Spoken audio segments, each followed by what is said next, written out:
Ada pertanyaan begini. Ada pertanyaan lagi, saya sekarang sedang berbunga, apa yang harus saya kasih? Waduh, tanaman saya kuning, kenapa?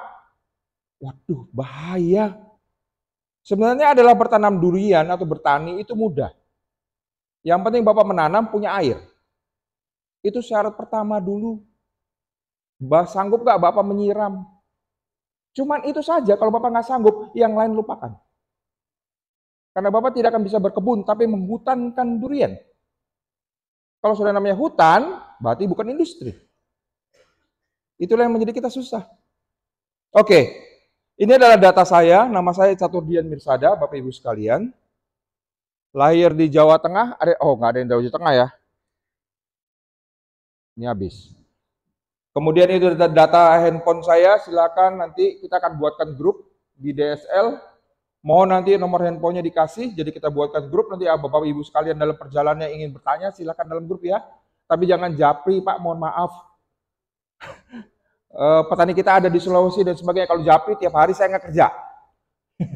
Harus dijawabin japri tersebut. Kita ada grup, nanti tolong masukkan semuanya dengan ikhlas, supaya kalau bertanya kita bisa belajar bersama-sama. Terus kemudian ya pendidikan saya S1 dari IPB. Ada dari IPB sini? Ada lulusan dari IPB? Orang Padang nggak ada yang dari IPB. Oke. Ada yang dari pertanian? Angkat tangan. Ibu Bundoh? Dari pertanian. Pertanian Pak ya. Jurusan apa dulu? Budidaya Pak. Budidaya, berarti sama lah kita. Saya juga budidaya. Oke. Kebetulan saya, karena bidang pekerjaan saya di pertanian, tentu saya banyak membaca dan banyak berinteraksi dengan dunia pertanian. Bapak sekarang usaha apa di pertanian? Pengawas. Oke, dari dari benih. Oke, Bapak juga dari benih ya.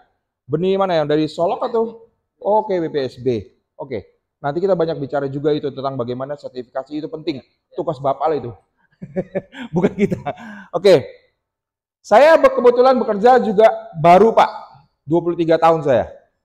Ya, di PT Merauke Tetap Jaya.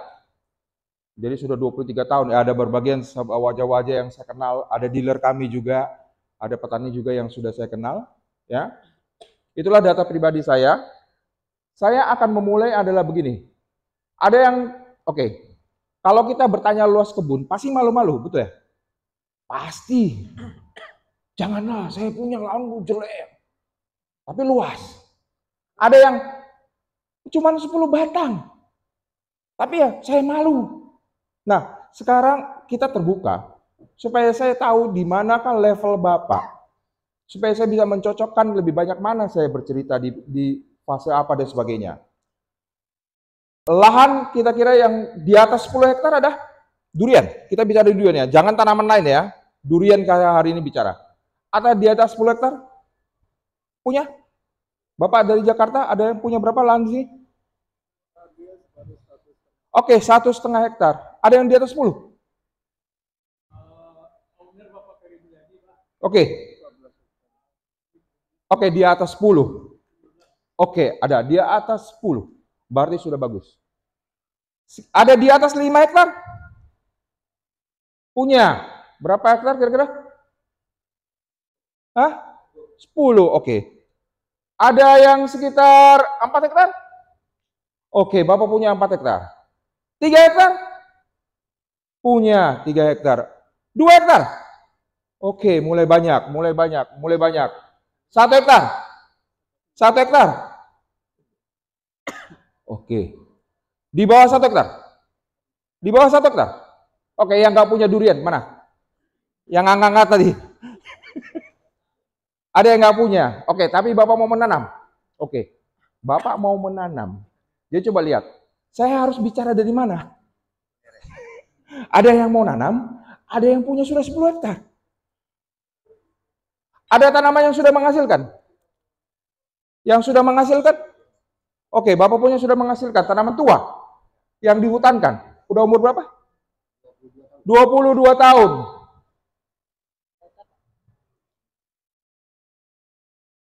Tanaman varietas apa yang 20 tahun? Bangkok, montong mungkin. Ya. Coba perhatikan. Ada yang tanaman sudah tua, ada yang baru menanam dan sebagainya. Nah, kita harus bicara dari mana? Susah kan? Terus kemudian pengetahuan Bapak tentang durian itu cuman itukah? Ternyata durian juga ada yang lain. Juga termasuk keluarga durian. Jangan-jangan nanti ditanam ada yang warna merah dan kuning dan sebagainya, bukan? Oke, izinkan saya dengan cepat. Slide saya ada 100 lebih. Pak Panca juga ada 100 lebih. Saya bilang saya harus bisa dari mana ini? Saya khawatir, saya kalau bilang ini, usahakan bertani itu bukan 1 tambah 1 sama 2, betul Pak? Yang ahli pertanian, saya juga jurusan pertanian, Ibu juga, Ibu Bunda juga. Kepinginnya kan Bapak sekarang, udahlah kasih saya resep. Sekarang tanaman segini, apa dikasih? Betul ya? Apakah bertani itu kayak begitu? Tidak. Kalau Bapak bisa menanam, bisa menyiram, kemudian perawatan rutin saja Bapak nyemprot, kemudian pemupukan rutin tiap 3 bulan dan sebagainya, tanaman durian itu pasti berbuah kalau dari sambung pucuk. Selesai. Yang susah kan Bapak kan tidak berbuah, kemudian dengar-dengar pakai paklo, betul? Ada yang menggunakan paklo. Jangan belajar dulu paklo. Nanti jangan dipaklo ya. Mohon maaf. Saya sendiri belum bisa berani pakai paklo. Kalau tanaman tidak sehat betul, jangan pakai paklo. Karena tanamnya kering dan sebagainya, bermasalah. Nah, seperti itulah kira-kira kita harus memulainya. Oke? Oke. Saya akan membawa kalian Bapak Ibu sekalian gambaran saja. Banyak saya akan cerita gambar di sini. Sampai nanti kita di saat di pemupukan saya akan lebih mendalam. Karena bidang saya adalah di pupuk. Ya? Oke. Pelan-pelan, saya gambar-gambar saja, amati. Saya akan bercerita, Bapak tenang-tenang duduk. Oke? Sebelumnya. Sebelumnya. Satu lagi. Oke. Sudah itu ya. Permasalahan dalam berdurian. Pertama adalah jenis apa yang ditanam, betul? Pegang saja kata-katanya, belum tentu benar, Pak. Masing-masing punya aliran-aliran. Saya akan dengar, Bapak hari ini dengar saya, besok Bapak ke Jakarta, ke Durian Traveler, atau Bang Topan atau Bang Ike punya pendapat pribadi. Tapi kalau kita bilang, apa sih yang seleranya Indonesia dan dunia? Ya, mudah-mudahan sepakat dengan Bang Topan sama Bang Ike. Ya, musangking, duri hitam dengan kromo Banyumas atau cane atau bawor. Tahu istilah bawor itu apa? Bawahnya diowor-owor. Jadi dibuat kaki 3, 5, 4 dan sebagainya. Lupakan kaki. Kita hari ini di sini bicara adalah tunggal. Jangan bicara dengan kaki banyak, yang untung adalah pembibitan. Wah, kakinya 5, harganya 5 dong. Kakinya 3, harganya 3. Wah, tipu. Kalau sudah besar nyatu kok dia. Kecuali sambungnya nanti, sambung ke atas. Ya, tanaman durian mudah kena penyakit akar. Maka dari itu mereka berpendapat bahwa kalau dikasih kaki, kena 1, masih ada sisanya kaki yang lain. Kemudian kalau kaki lebih banyak, haranya disedot lebih banyak. Tidak. Nggak ada. Saya menganjurkan tidak ada kaki 1, kaki 2, kaki 3, kaki 5, kaki 1000. Nggak usah. Tunggal. Berapa harganya bayar. Selesai. Oke? Ya, tidak ada lagi cerita kaki. Ya? Oke. Tanamlah jenis yang namanya Sibetinus. Durio itu ada keluarganya, nanti saya jelaskan. Ada Sibetinus, ada Putegensis, ada Oxylianus, dan sebagainya. Tanam yang Sibetinus. Oke? Kemudian cara menanam, merawat, dan memanen. Tentu akan cerita banyak juga di situ. Bagaimana menyiram, ingat, saya sudah bilang, menanam durian harus bisa disiram.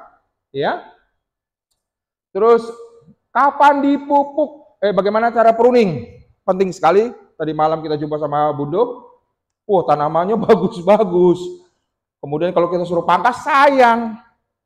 Pengalaman kita, ya Bang Toban sama Bang Ike paling bagus pohonnya, sudah besar-besar. Makanya saya tanya, Bang Ike siapa sih yang ngajarin dulu? Kok bagus ya? Kok tahu bahwa batang tunggal? Nah, ingat durian kita ingin batang tunggal. Nanti kita belajar pruning secara cepat saya gambaran. Terus kemudian kapan dipupuk, di mana dipupuk, berapa banyak dipupuk, dengan apa dipupuk? Ini kalau saya materi ini, saya bisa 1 jam, 2 jam. Ya. Kemudian hama, penyakit, tumbuhan, dan pengendaliannya. Juga materinya banyak, tapi harus kenal saja. Nggak perlu dihafal. Yang penting, oh itu binatangnya. Kita sekarang zamannya cuma pakai jempol kok, ke Google aja. Cari di situ ada. Obatnya juga ada. Ya. Jadi amati saja. Kemudian bagaimana panen, kemudian pasca panennya. Oke, ini kira-kira permasalahan, betul ya? Ini adalah masalahnya kan? Untuk menciptakan kebun durian menuju Sumatera Barat sebagai penghasil durian terbaik Nusantara. Ya kalau masalah tanahnya, siapa punya dan sebagainya bukan urusan kita lah. Ya kan? Ya nanti tanah yang subur, tanah yang sehat bagaimana itu pun juga menjadi masalah. Tapi kita bisa bicara nanti. Oke? Oke. Ini adalah gambar-gambar jenis durio. Cepat saja. Ada di situ durio sibetinus yang biasa yang laku yang dimakan oleh kita. Ya. Kemudian ada yang namanya Cutegensis yang sebelah tengah yang orang bilang biasa durian lai. Pasti ada. Pasti ada. Dan itu bangga, tapi rasanya ubi. Sudah pasti, bunganya merah. Kalau warna pink berarti kawinan. Nah gitu aja. Ya, Cutegensis lupakanlah kalau ada 1-2 pohon silakan, tapi nggak usah dikebunkan. Mohon maaf, pasarnya kecil. Oke? Ada Oxlianus. Ini adalah durian yang biasa durian itu 5 juring ya. 5, 6 jarang, 7 jarang. Ada yang bisa 8. Tapi biasanya rata-rata 5. Nah, ini 4. Oxlianus disebut dengan durian hutan. Biasanya dia kecil-kecil, durinya panjang-panjang. Enak. Kalau itu boleh. Kalau ada bibitnya, tanam 1-2 pohon di kebun. Supaya menyelamatkan plasma nutfah. Kemudian ada ya, ini durian graveolens. Biasa banyak di Kalimantan. Ya, jarang ada di Jawa. Ya, orang dari Jawa membawa bibitnya dari Kalimantan ke Jawa. Tapi yang paling banyak ya di Kalimantan Barat, Kalimantan Selatan, itu banyak. Inilah plasma nutfah yang perlu dikembangkan. Ya, mudah-mudahan Bapak Ibu sekalian mau menanam. Kalau ada yang bagus, karena dia warna-warni.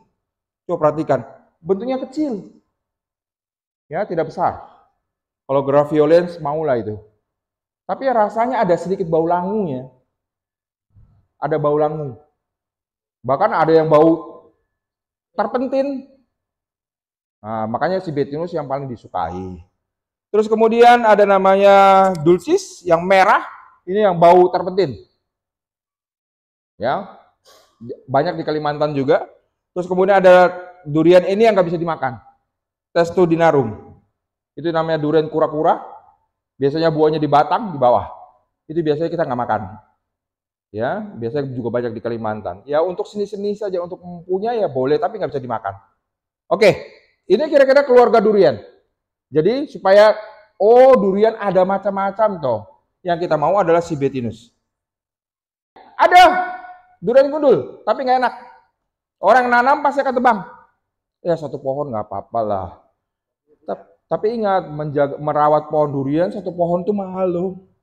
Oke, ada perkawinan antara namanya dari sibetinus, itu dikawinkan dengan tadi. Tadi Cutegensis dikawinkan dengan graveolens, dia menjadi warna-warni, bagus. Kelebihan daripada Cutegensis adalah dia tahan simpan. Walaupun pecah, dia nggak bau, maksudnya nggak rusak. Nah, kemudian kalau dikawinkan dengan sibetinus, dapatlah yang namanya mantuala atau malloy. Saya recommended. Cuman mencarinya susah. Cari di Kalimantan Barat, sama Kalimantan Selatan, ada namanya batu hayam.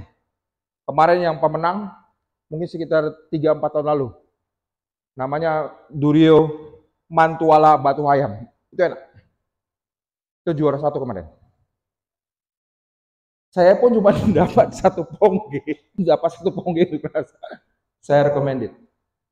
Silakan. Jadi durian ini bisa nyilang, bisa kawin-kawin, jadilah keturunan. Nah, petugas dari kita, dari Balai Benih, ya akan mencari, akan mensertifikasi mana yang bagus untuk kita tanam. Ya mudah-mudahan durian akan menjadi perhatian bagi Balai Benih. Oke, terus cepat ya. Nah ini juga, ini adalah, ini terkenal nih Pak, ini wajib Pak. Namanya Lai Mahakam.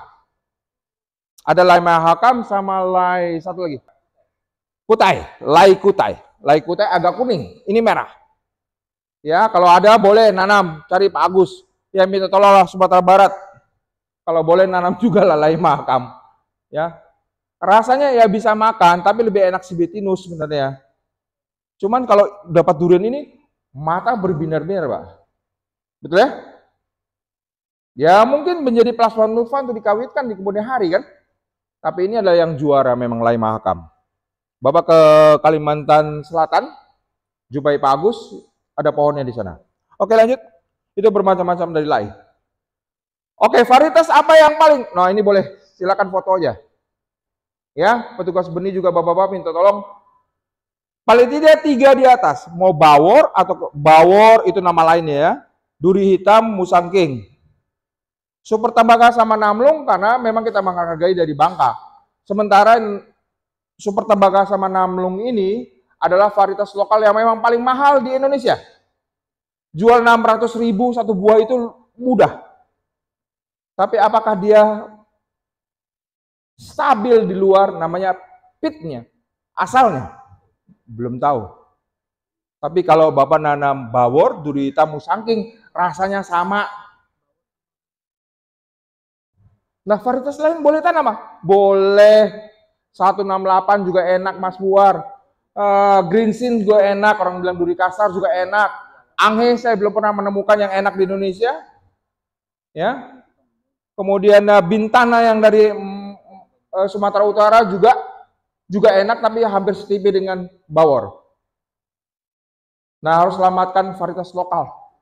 Kalau kita coba enak, nanti bawa ke Bang Topan sama Bang Ike, kita akan nilai, kemudian kita akan kembangkan. Betul kan? Asli yang punya Sumatera Barat. Syarat begini, makan durian apakah dari warna atau rasa? Ya dua-duanya. Kalau rasanya enak, penampilannya nggak bagus, apakah bisa menjual? Susah.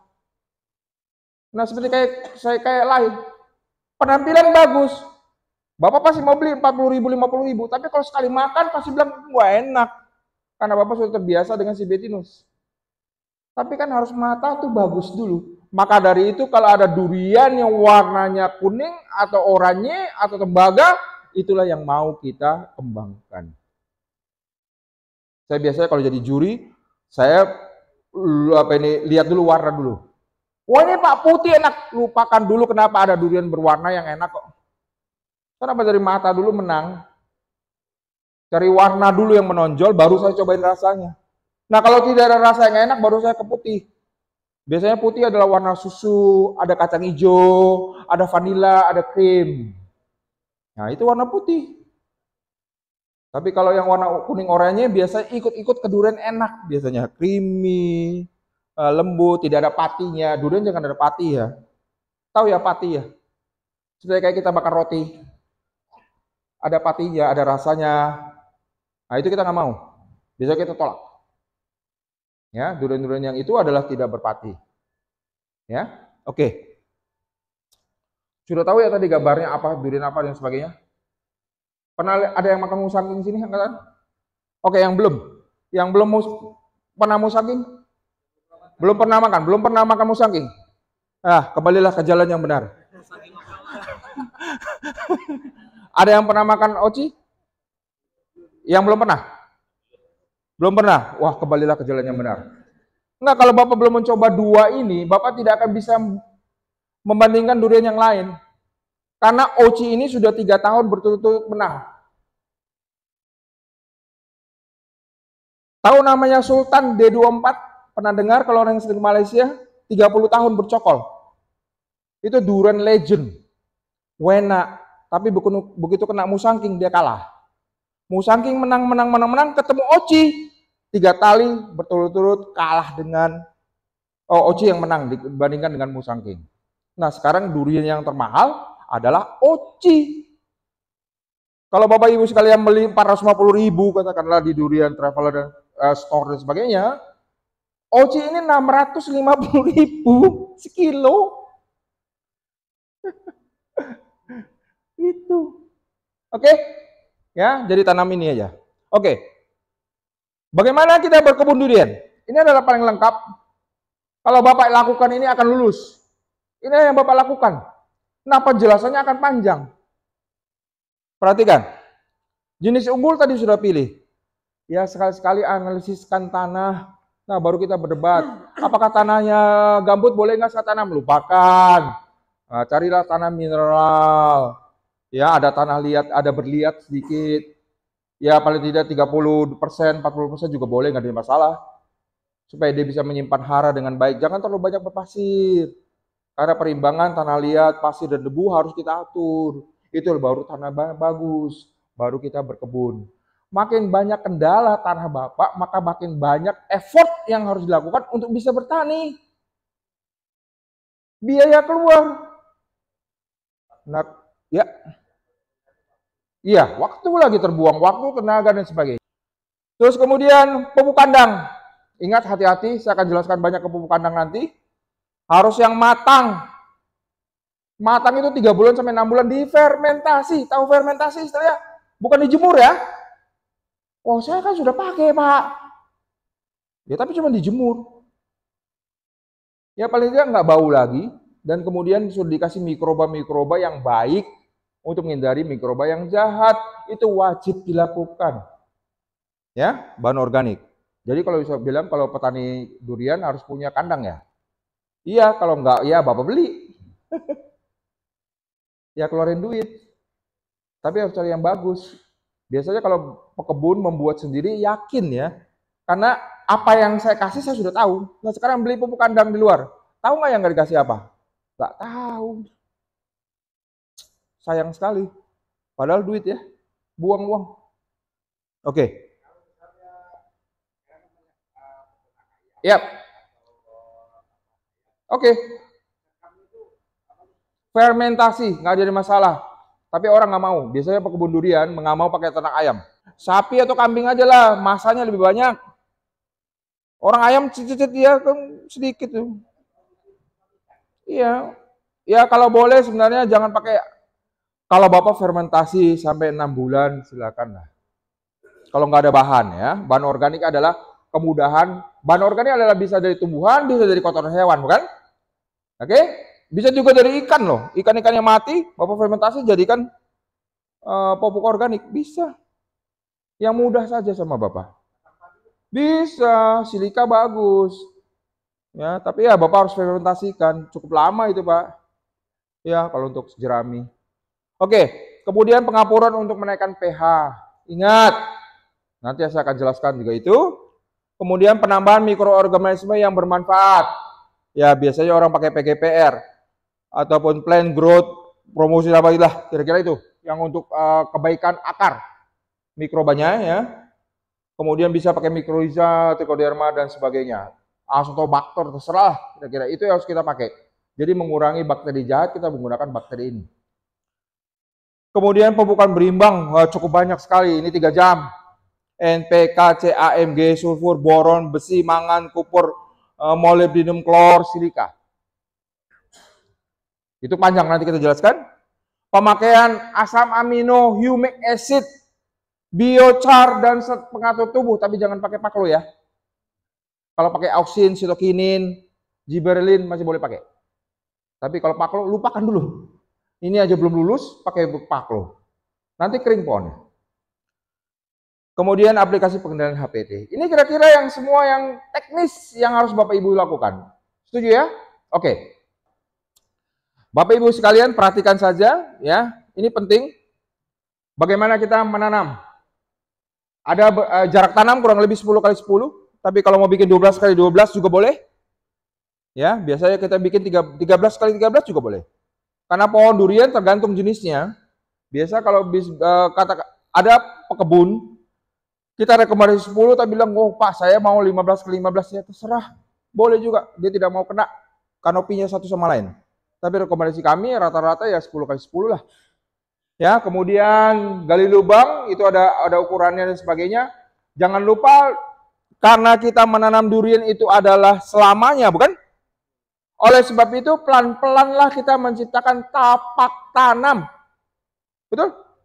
Kalau sudah tanam durian, mau sampai 100 tahun di situ. Kemudian apa kita mau korek-korek lagi? Kan enggak. Berarti harus kita apa? Kasih bahan organiknya, kasih kapurnya, kasih dolomitnya, pelan-pelan. Kita buat big hole. Baru sudah tapak tanam itu jadi, kita baru gali lubang, baru ditanam. Baru kita pindah ke yang kedua. Dan seterusnya. Pelan-pelan Pak, bukan lomba tanam Pak. Lain ya, kalau punya kebun sawit beda ya. Kebun sawit itu mudah. Ya, gali lubang, tanam, selesai, pergi. Durian, gali lubang, tanam, pergi, mati. Orang kita jaga aja masih mati kok, 20% masih orang masih terima. Jadi jangan bilang kalau tanam saya nggak ada yang mati, bohong Pak. Seahli apapun dia pasti ada mati. Pasti. Nah, kita meminimalkan itu. Kalau panas ya kita payungin. Betul? Kalau kurang air ya kita kasih air.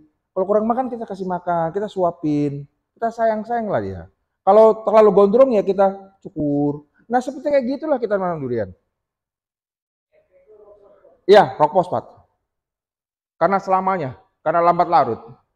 Kita harus kasih rock fosfat. Supaya cadangan fosfat. Ya, seperti kayak kita nanam sawit. Terus, lanjut. Oke. Ini adalah contoh-contoh pola tanam. Ya. Orang bilang sistem donat, ya. Jadi tanahnya itu dimonding, dinaikkan. Kemudian kalau tanahnya lereng ya diteras ring, dibuat sistem teras ya. Mudahnya supaya kemudahan kita merawatnya. Bagaimana kita menarik pupuk bisa ke tempatnya, bagaimana kita menyemprot mudah. Kita harus atur itu. Oke? Terus nah ini adalah contoh orang penanaman durian di Malaysia. Hampir sama dengan kalau kita mau nanam sawit, buat teras ring dan sebagainya, jalan dan sebagainya. Nah ini sudah berhektar-hektar kalau ini. Makanya saya katakan, waktu menanam, pikir dulu bahwa umur tanaman kita akan 100 tahun. Kita tidak akan bisa pindah-pindahkan. Oh maaf, pohon saya sudah 5 tahun, kamu diangkat, dipindahin, dikocok-kocok, tanam lagi. Nggak bisa. Maka dari itu saya bilang ya harus dari awal. Ya mudah-mudahan Bapak akan menanam lagi. Ya sekarang yang bisa kita lakukan adalah bahan organik aja tumpuk di situ. Kena hujan kan turun dia lagi. Bakas bahan organik turun lagi dia. Bedengan yang Bapak bikinkan setinggi segini, 4 tahun itu turun loh Pak. Turun dia. Jadi nggak usah khawatir. Oh nanti kan gunung-gunung itu kan jelek. Orang di Thailand itu nanam ada yang segini Pak. Buat bedengan tuh segini. Nanti Bapak lihat. Teruskan. Terus ini buat teras sering jalan. Ah itu. Coba perhatikan. Itu tingginya segini tuh. Itu. Kenapa? Karena dia ingin membuatkan kondisi yang paling nyaman untuk tanaman dengan agak seragam. Paham? Kalau kita tidak mengolah tanah, kita tidak akan bisa menciptakan keseragaman karena tiap jengkal sudah beda kan? Nah ini diciptakan satu hampir sama dengan yang kedua. Bersama yang ketiga.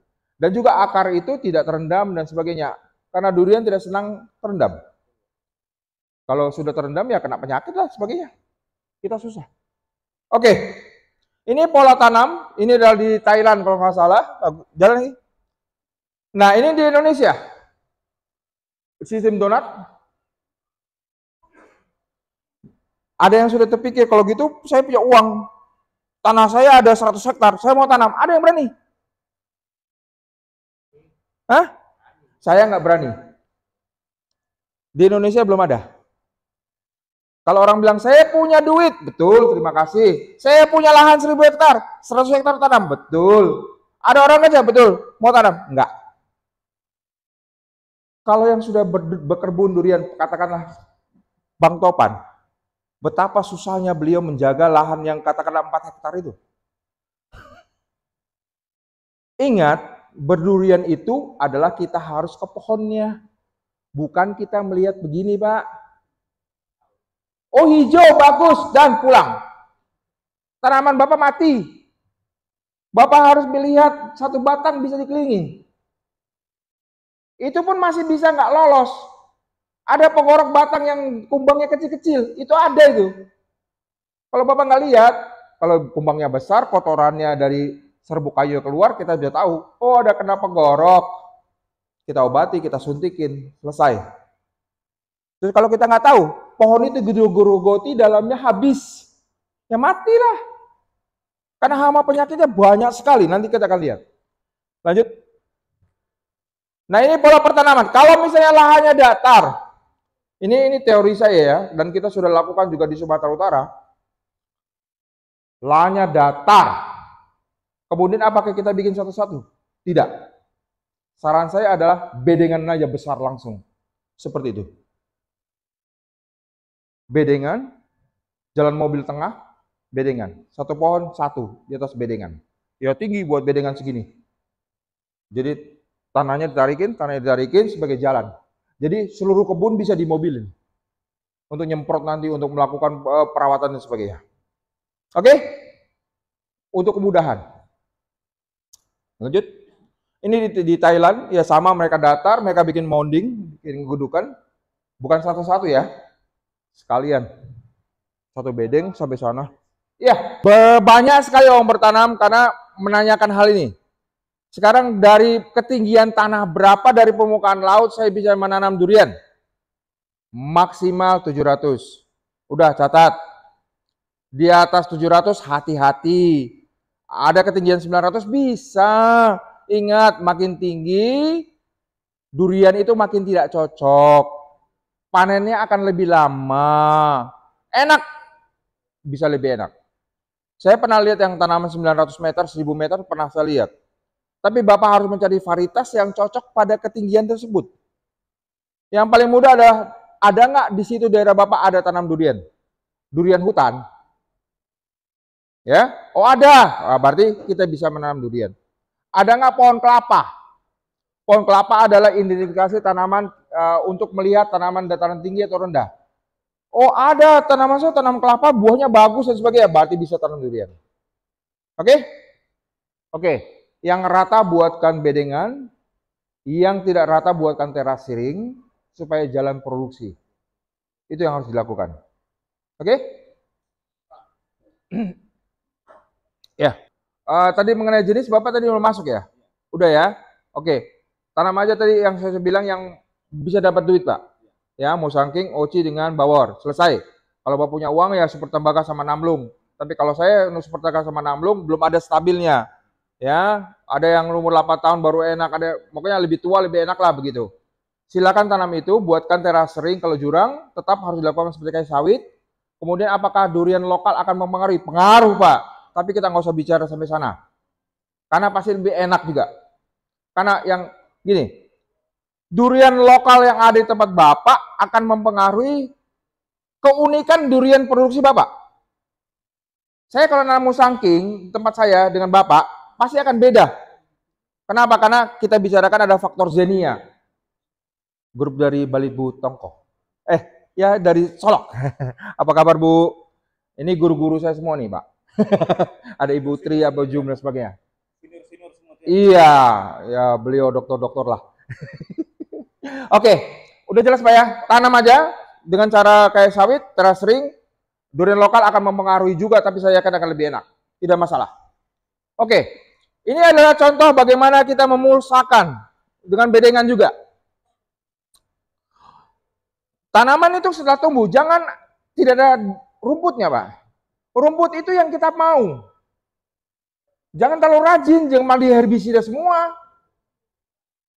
Ya, kalau ada kebun yang rajin ya kasihkan ini pintoi. Ya, kalau mampu, kalau nggak mampu ya rumput biasa saja. Dihabiskan rumputnya, kemudian gini. Bukan mulsa. Cover crop, penutup tanah. Tanaman penutup tanah. Kita mau ganti bila punya alang-alang. Satu punya alang-alang, dua adalah anakan kayu. Itu harus kita buang. Kita ganti dengan rumput halus. Bagaimana kita apakah perlu bibit dari rumput halus ini? Tidak. Kalau rajin dipangkas, ya kalau kena gulma ya alang-alang ya susah. Tapi kalau Bapak semprot sampai 3 kali, 4 kali akan habis alang-alang itu. Ingat, semprot 3 minggu datang lagi, semprot 3 minggu datang lagi. Sampai dia punya akar itu habis, yang biasa yang menjulur itu, baru dia mengganti dengan rumput halus. Kalau punya pintoi ya tanam, pintoi lebih bagus karena dia bisa menyerap nitrogen. Oke, terus. Oke, ini adalah contoh-contoh saja cepat seperti kayak perkebunan di Thailand, mereka industri. Ada pertanyaan Pak? Ya. Oke, klik lagi, please. Ya. Kalau saran saya lah Bapak beli bibit yang ukuran sedang full, lebih murah, 50.000 itu sudah dapat Pak. Daripada Bapak beli yang 700.000, 250.000. Bapak bawa ke kebun, pasti ada yang mati kan? Biarkan tanaman yang dari Jawa atau Lampung bawa ke sini, biarkan dia adaptasi dengan lingkungan. Yang nggak tahan dia pasti mati kok.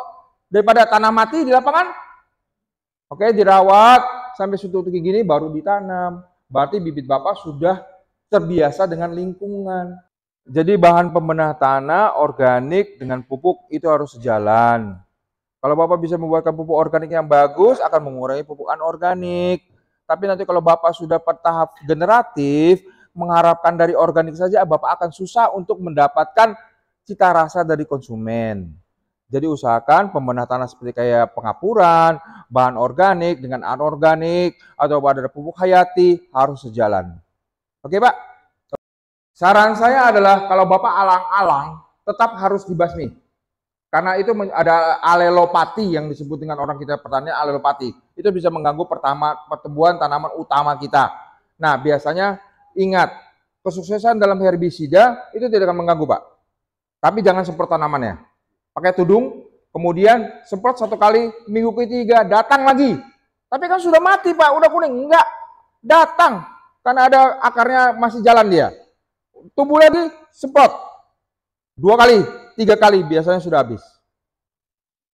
Mau pakai yang sistemik kalau bisa. Ya, kalau untuk alang-alang. Oke Pak, menjual sayur itu sebagai sayur ya, sebagai bahan-bahan, ya hati-hati. Apa yang Bapak lakukan juga bisa berpengaruh, bukan? Karena itu kan dimakan.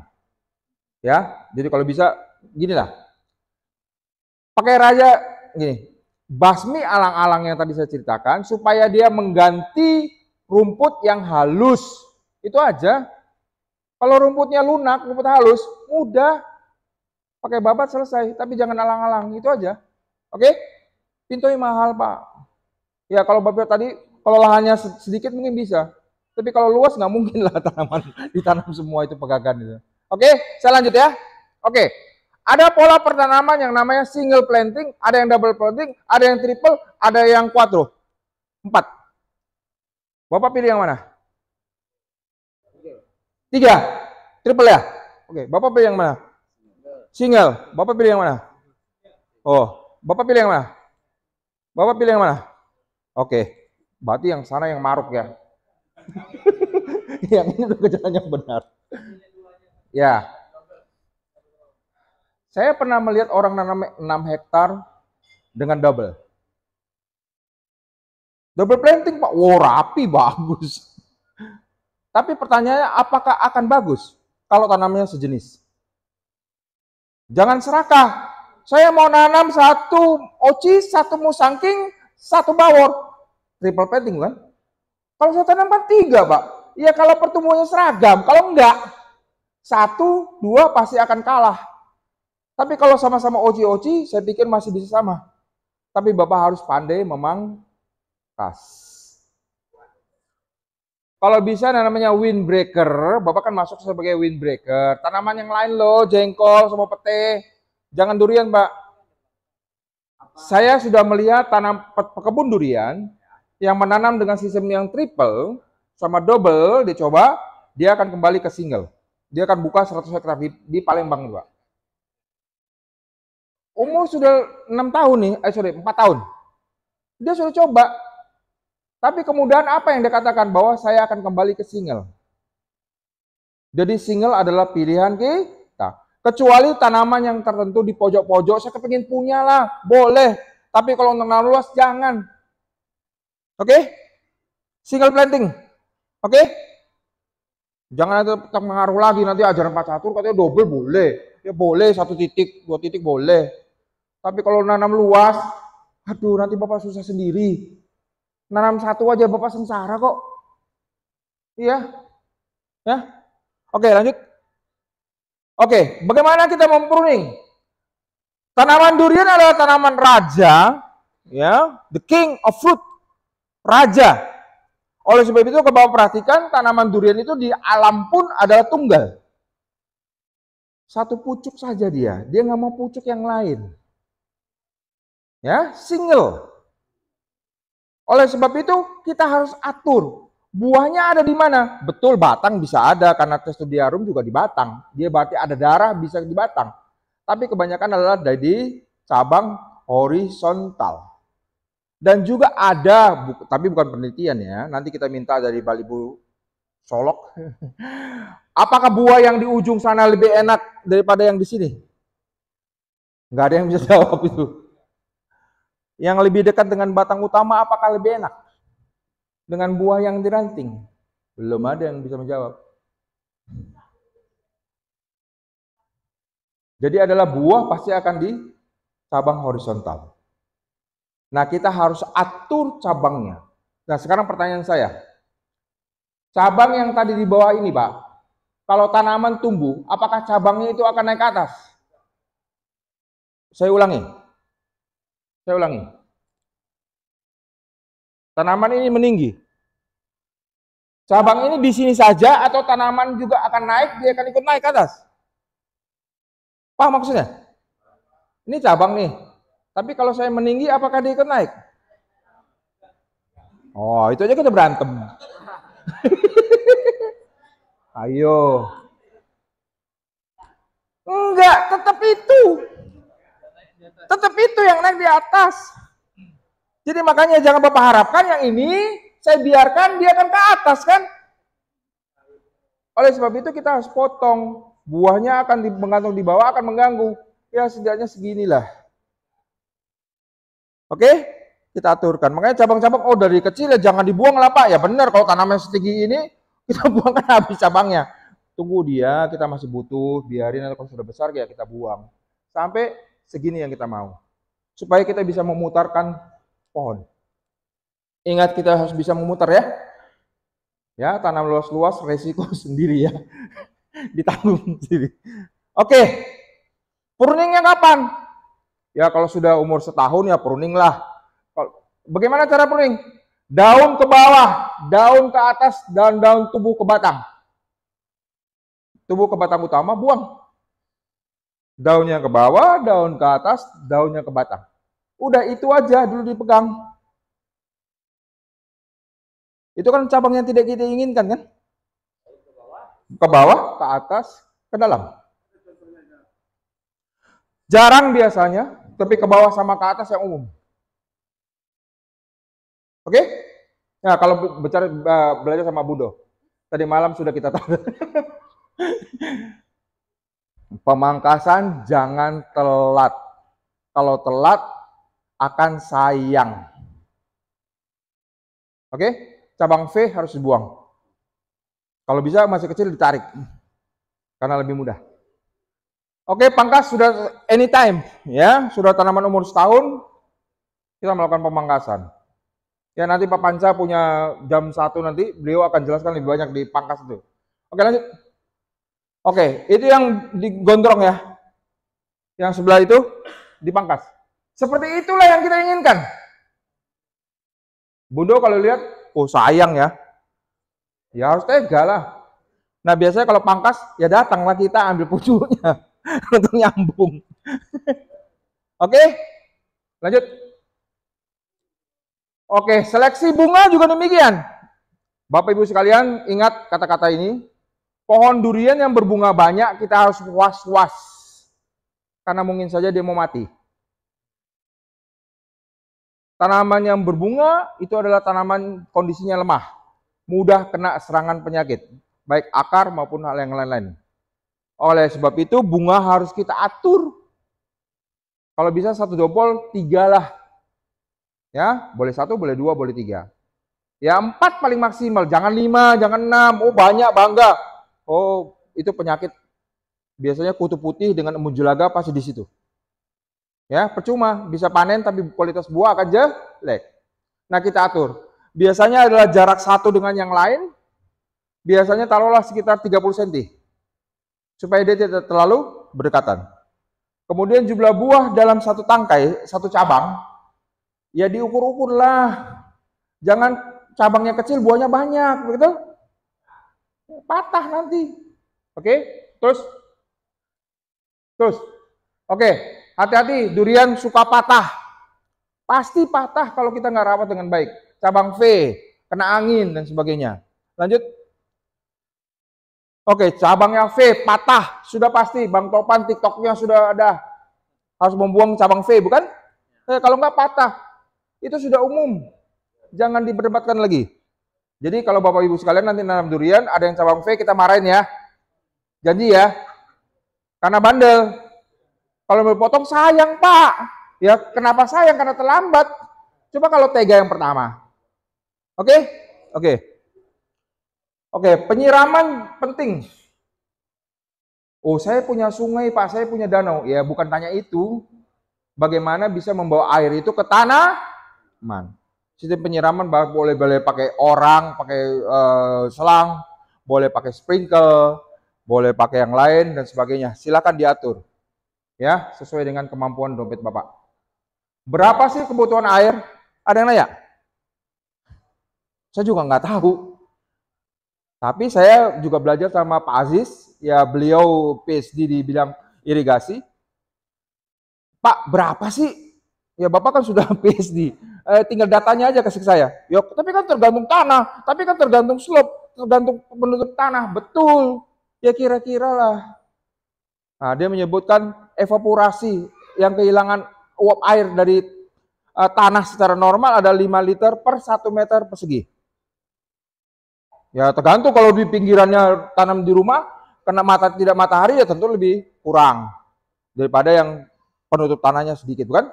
Tapi peganglah kira-kira 5 liter per 1 meter persegi. Itulah kehilangan tanah, kehilangan air, sorry. Jadi penyiramannya ya kanopi Bapak berapa? Nah, kalau kanopi Bapak 2 meter, diameternya 2 meter, berarti jari-jarinya 1 meter, bukan? Jarinya 1 meter berarti 1 kali 1 kali 22 per 7 ya. Hitung luas. Nah, kalikan 5 liter. Sudah selesai, itulah jumlah air. Tidak dihitung dari evaporasi tanaman. Nah, minimal 5 liter per 1 meter. Itulah harus Bapak cukupi kebutuhan air. Bukan, luas. Kanopi. Bapak punya tanaman umur berapa? Hah? 7 bulan? 7 bulan baru sedikit tuh. Ya, 1 meter lah. Berarti setengah meter. 0,5. 0,5 kali 0,5 kali 22 per 7. Berapa Pak? 0,5 kali 0,5 kali 22 per 7. Itulah luas kanopi Bapak. 0,5 kali 0,5 kali 22 bagi 7. 2 bagi 7. Bagi aja. 7. Berapa? 0,78. Berarti 0,7. 0,8 ya. 0,8 meter persegi. 0,8 meter persegi kali 5. 0,8. Terus 0,8. C aja langsung. 0,8. Berapa? 4 liter. Oke, 4 liter. Satu tanaman kurang lebih tiap hari atau 2 hari sekali. Kalau umur masih 7 bulan. Nah, itulah kebutuhannya air Bapak satu tanaman. Setiap hari atau setiap 2 hari. Oke? Siapkan lumbung-lumbung air kalau tidak punya. Makanya kalau tanam luas itu bingung, Pak. Hah? Berapa? Ya. Berapa tadi? Berapa liter tadi? 4 liter. Setiap 2 hari sekali. Kalau panas terik ya tiap hari. Ya nggak usah. Kalau hujan ngapain kita siram? Oke. Kira-kira itu cara menghitungnya. Lanjut. Ingatin saya kalau sudah jam 11. Berapa jam lagi? Oke. Ada cara. Ini saya tunjukkan supaya Bapak lihat. Bapak nggak usah pergi-pergi. Hari ini saya di sini membawa Bapak melalang buana, melihat aja foto-foto ya. Izinkan saya yang foto-foto untuk Bapak. Ada kalau gitu tanaman durian ya gini. Tanaman durian itu membutuhkan iklim kering. Iklim kering maksudnya adalah jumlah airnya berkurang, betul? Baru dia bisa berbunga. Nanti saya akan jelaskan itu. Ya, tergantung bulan tertentu dia harus minimal 2 atau 3 minggu kering, baru flushing bunga. Kan ide manusia kan, oh kalau gitu saya nggak masalah, keringkan aja. Bagaimana? Di mulsa plastik. Apakah ada positif responnya? Ada tuh. Kebun yang di Sukabumi, karena dia iklimnya basah sampai 4.000 milimeter per tahun, itu basah kali. Diplastikin, Pak. Gila ya. Nanam durian diplastikin supaya mengurangi jumlah air. Oke. Gunanya adalah untuk kelembaban. Supaya dingin. Akar yang dingin akan bagus. Tapi kalau dia stres panas, dia akan keluarkan daun ujung-ujung akar yang baru juga malas. Oke? Oke. Kemudian melindunginya dari angin. Ya, di Malaysia angin besar, mereka tutup kiri kanan. Kalau kita atas karena kepanasan. Itu aja. Bapak boleh payungi pakai paranet di atas. Kalau Bapak rasa bahwa angin besar, ya harus dikurungin. Ya, tapi kematian tinggi kalau kita tidak menciptakan kondisi yang nyaman. Oke? Oke, hama penyakit. Cepat aja ya. Saya bukan orang hama penyakit. Mohon maaf. Saya memberikan pemandangan Bapak tentang hama penyakit banyak sekali. Jangan mudah menanam tapi tidak bisa menjaganya. Cepat, yuk. Ini adalah daftar hama penyakit yang umum. Banyak sekali, saya tidak perlu ceritakan. Ada makhluknya dan sebagainya, tinggal dibaca saja. Ya, nanti di grup aja saya bagi yang ini. Ya, untuk yang hama penyakit supaya Bapak mudah. Terus inilah contoh-contohnya, ya kumbang, belalang, kutu putih, kutu kebul, sebagainya. Ya, ulat dan sebagainya. Ya. Terus wah, banyak sekali jenisnya. Namanya terserahlah dia. Makin kita baca makin pusing. Yang penting kita bilang, pakai apa Pak? Kan itu mau tahu kan? Ya, biasanya begitu petani. Aku nggak usah pusing, yang penting aku pakai apa? Iya, beli di mana? Kalau bisa dapat diskon. Terus, ini adalah hama penyakit. Ternyata dari hama tadi, binatang-binatang itu pengganggu, ternyata penyakit juga ada. Ya dari bakteri, dari jamur dan sebagainya. Banyak sekali. Pada buah, pada batang, pada daun, pada ranting. Ya, itu akan menjadi kena ke Bapak. Kebunnya Bang Ike, ya karena ketinggian sekitar 700, itu hawar daun paling rajin. Kalau Bapak nggak kendalikan hawar daun, habis daunnya. Hati-hati. Terus, ini, terus, oke, ini yang perlu, foto aja. Ini paling mudah, saya sudah rangkumkan. Hawar daun itu pakai itu, Azoxystrobin, itu kata dia. Beli aja bahan, ya kalau kita pakai Amistar Top terakhir, kalau nggak pakai apa namanya? Satu lagi, skor, Amistar Top, Diten nggak Pak? Itu pencegahan. Ya, jolong-jolongan Mancozeb, oke gini. Ada Diten, ada Antrakol. Oke, ada yang mengandung kuper sulfat ataupun tembaga sulfat. Itu adalah untuk penyakit jamur, untuk proteksi. Jadi kalau Bapak bilang semprot itu terus, tanaman tidak kebal. Dia tidak menyebabkan kekebalan, tapi dia melindungi. Kalau sudah kena, ngobatin pakai itu tidak bisa. Kita harus bahan yang khusus. Oke? Diten itu adalah protektif. Bukan untuk mengobati. Ya, karena dia Mancozeb. Oke? Oke, inilah hawar daun awalnya. Cuma setitik, itu hitam ya. Di ujung itu ada hitam. Kemudian baru habis. Seperti kena apa? Air panas. Oke, lanjut. Ini hawar daun. Namanya Rhizoctonia solani. Waduh, repot hafalnya. Oke. Terus itu adalah satu yang sebelah sini itu adalah Coletotrichum, yang di atas Yang di bawahnya itu Rhizoctossolani, hati-hati, yang di atas itu adalah kumbang. Jadi kumbang memakan batangnya, karena jaringan xilem-phloemnya terganggu, maka dia mengering. Jadi tidak selamanya itu menyebabkan jamur. Bisa saja itu disebabkan oleh kumbang yang sebelah kanan di atas. Itu kumbang. Terus, oke, ini banyak sekali jamur dan sebagainya, kutu kebul. Terus kutu perisai. Ini paling banyak. Pasti kenangan. Oke, nggak dibawa obati bagaimana nih? Ya batangnya pasti rusak.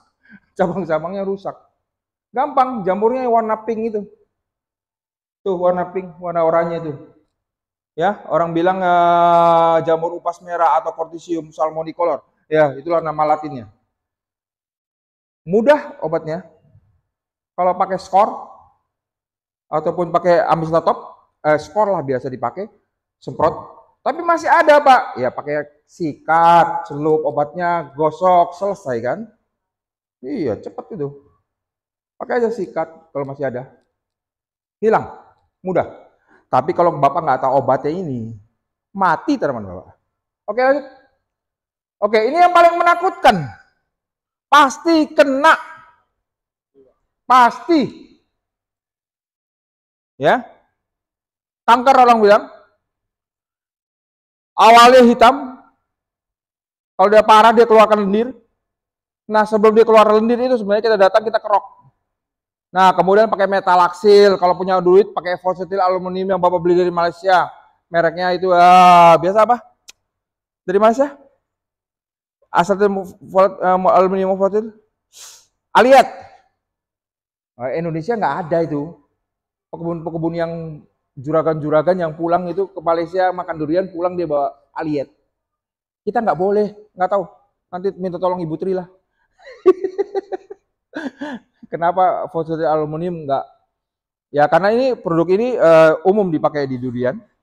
Ya penggantinya boleh metalaxyl juga banyak. Ya silakan. Ada yang mengendalikan pakai mikroba juga ada.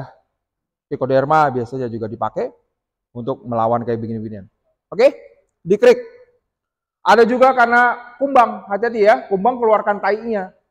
Ya, ada ampasnya, penggorok batang bilang. Ya beda dengan ini. Kalau penggorok batang paling gampang. Ada ketemu lubangnya, ada kotorannya, ada butiran kayunya. Pakai suntik saja, pakai spontan ataupun bahan aktif ya, spontan. Di Mehepo. Cari yang sistemik, selesai. Tutup pakai lilin ataupun tanah liat. Nah, ulangi lagi, ingat bertanam durian, Bapak berkebun durian, melihat apa yang sudah dilakukan. Kemudian kembali melihat lagi. Karena Bapak akan belajar banyak di situ. Jangan cuma perintah anggota terus kemudian udah. Oh, selamat tanaman mati. Percayalah. Kita sudah melakukannya, kita kemudian 3 hari datang lagi. Ulangi lagi. Biasanya 2 kali selesai. Hilang. Apalagi kalau kumbangnya sudah ke dalam. Wah, itu lebih susah lagi. Makanya harus cepat. Oke? Lanjut. Nah, ini adalah kumbangnya. Terus harus dikerok ya. Terus kasih metalaxyl ataupun Vosetil aluminium tadi. Terus jamur. Ini ada alga. Alga pun juga mengganggu, Pak. Oh, tapi kan Indonesia nggak bisa, mau gimana, lembab dan sebagainya. Ya nggak ada masalah, cuma masalahnya adalah Bapak punya batang tidak akan tahan lama. Dia akan merusak. Batu pun dimakan, apalagi kayu. Ya, maka dari itu kita perlu oles dengan namanya bubur bordox ataupun bubur California, bukan? Ya, kasih tembaga sulfat ataupun pakai yang CuSO4 juga boleh supaya dia melindungi batangnya dari yang benar-benar kayak begini. Lanjut. Oke, buah juga demikian. Ada namanya penggorok buah, ada yang penggorok biji. Ingat beli durian itu hati-hati ya. Kalau penggorok buah biasanya ada lubangnya. Tapi penggorok biji nggak ada lubang tuh, Pak. Di dalamnya sudah ulat. Nah, biasanya pengendaliannya dari buah sudah mentil. Ya, sampai seterusnya. Kalau kendala, ya waktu buah masih pentil, buah apa ini dia sudah nyucuk, dia sudah di dalam. Itu dia cuman di buah saja, di biji aja. Tapi kalau penggorok buah sudah besar, datang dia punya, kalau orang bilang rama-rama ya, kupu-kupu yang malam itu.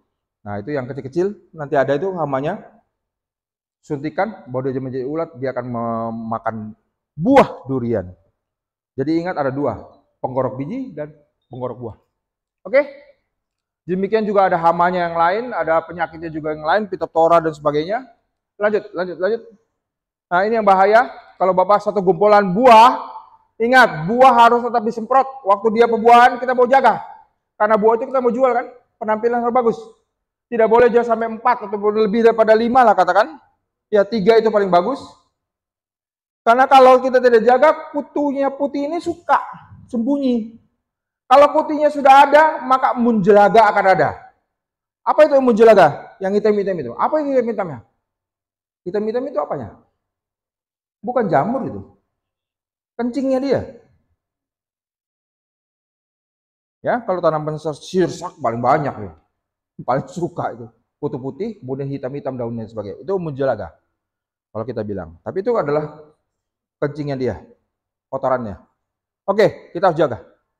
Terus. Yuk. Oke. Ini yang paling penting. Buah itu, ya biasanya paling mudah kita lihat dari daun, dari buah.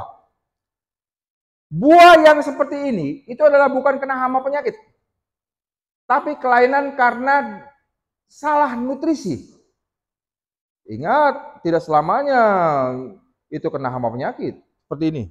Misalnya orang bilang dengan uneven fruit ripening. Itu paling umum. Itu orang bilang UFR. Nah, biasanya itu banyak di montong. Ya, tipe durian Thailand, karena butuh tebal, itu banyak yang namanya kena UFR ini. Uneven fruit ripening. Kalau Bapak kaliumnya tidak cukup, juga terjadi. Kalau kalsiumnya tidak cukup, juga terjadi. Oke? Terus kemudian yang di tengah, orang bilang wet core. Kalau hujan banyak, jangan haraplah bisa dapat kualitas bagus di durian. Kena wet core ini. Karena dia kan nyedot air.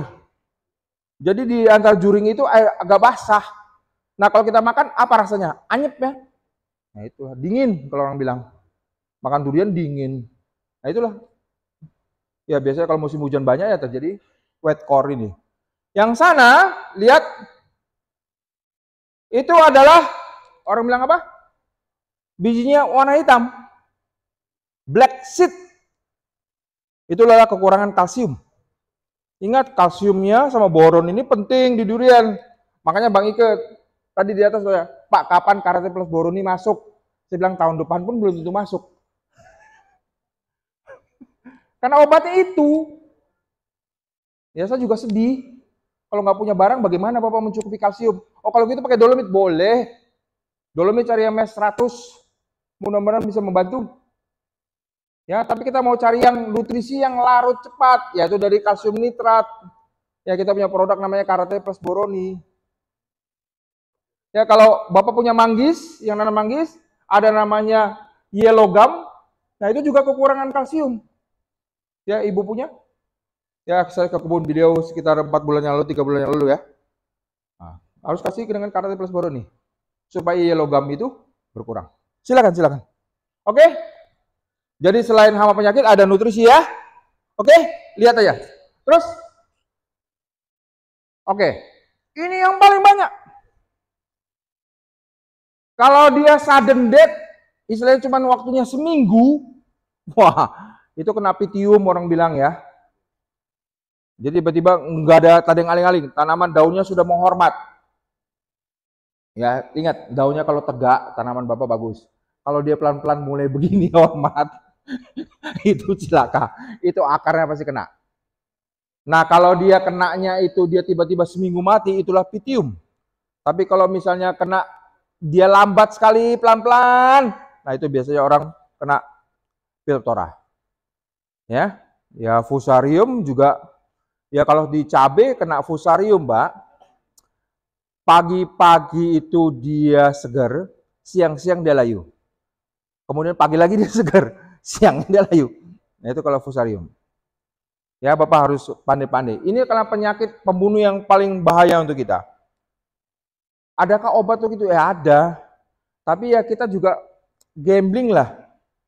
Makanya waktu nanam, aliran air itu harus dibuang. Jadi jangan biarkan tanaman itu tergenang. Di mana tergenang waktu hujan datang. Ya, pakai jas hujan, jalan ke kebun. Mana sih ada yang air yang tergenang? Oh, tandain. Besok kalau ini kerja orang di situ buang airnya. Kenapa? Saya mau kalau hujan airnya hilang. Kalau tidak nyebar. Oke? Ya, kita biasanya pakai anvil ya. Ya, kira-kira. Tapi belum selamat juga. Terus oke, bubur California itu ada di lab itu kita harus pakai untuk kuas. Nanti cairan yang kuningnya Bapak bisa untuk pakai semprot sebagai protektif ya. Silakan terus. Kemudian ini bubur bodok, bedanya adalah satu pakai dolomit kapur pertanian, yang satu pakai kupur sulfat atau ya kupur sulfat ya. Iya, kupur sulfat. Kupur sulfat kapur pertanian. Kalau tadi belerang sama kapur pertanian. Cuma bedanya itu aja. Ada cara buatnya, ada banyak di YouTube. Bapak kan petani YouTube kan. Cari aja di situ. Lanjut. Oke, terus. Oke.